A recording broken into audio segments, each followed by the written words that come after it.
Bienvenue dans Carnet d'une naturo.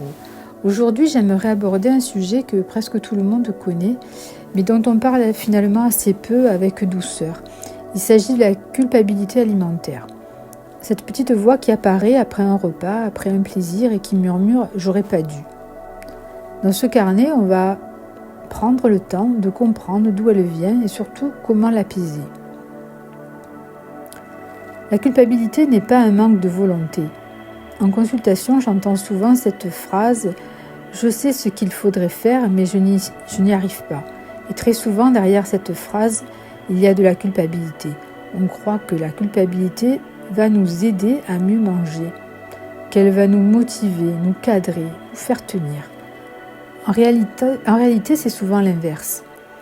La culpabilité crée de la tension, et cette tension pousse soit à la restriction, soit à des comportements alimentaires plus excessifs.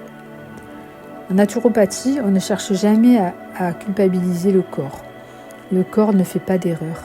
Il répond à un contexte. Fatigue, stress, émotion, manque, habitude. D'où vient la culpabilité alimentaire ? La culpabilité alimentaire ne naît pas avec nous, elle s'apprend. Elle vient souvent de messages répétés « ça c'est mauvais, ça fait grossir, tu as craqué, tu n'as pas été raisonnable ». Petit à petit, on classe les aliments en deux catégories, les bons et les mauvais. Et quand on mange un aliment jugé mauvais, ce n'est pas seulement l'aliment qu'on remet en question, c'est soi.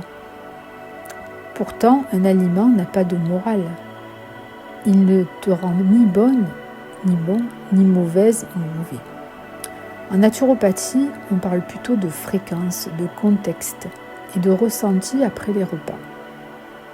La culpabilité coupe l'écoute du corps. Elle empêche de sentir la satiété, elle brouille les signaux, elle crée une relation conflictuelle avec l'alimentation.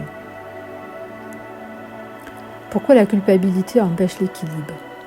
Plus on culpabilise, plus on cherche à compenser.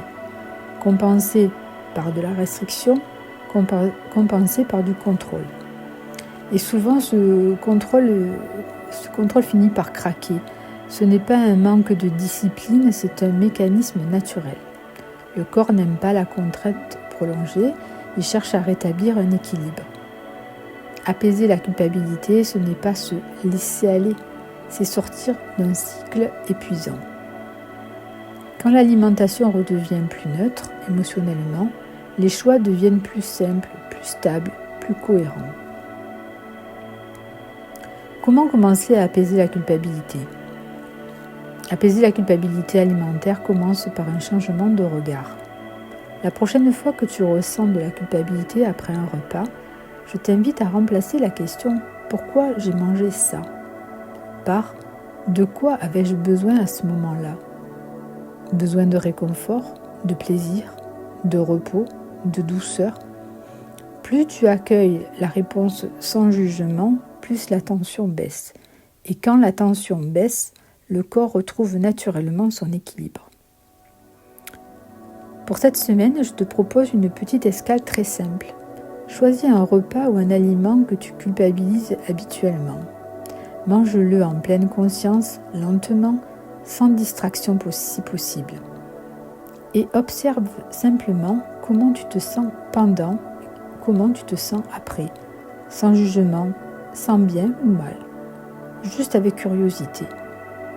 Dans le prochain carnet, nous parlerons de la faim, comment la reconnaître, comment lui refaire confiance.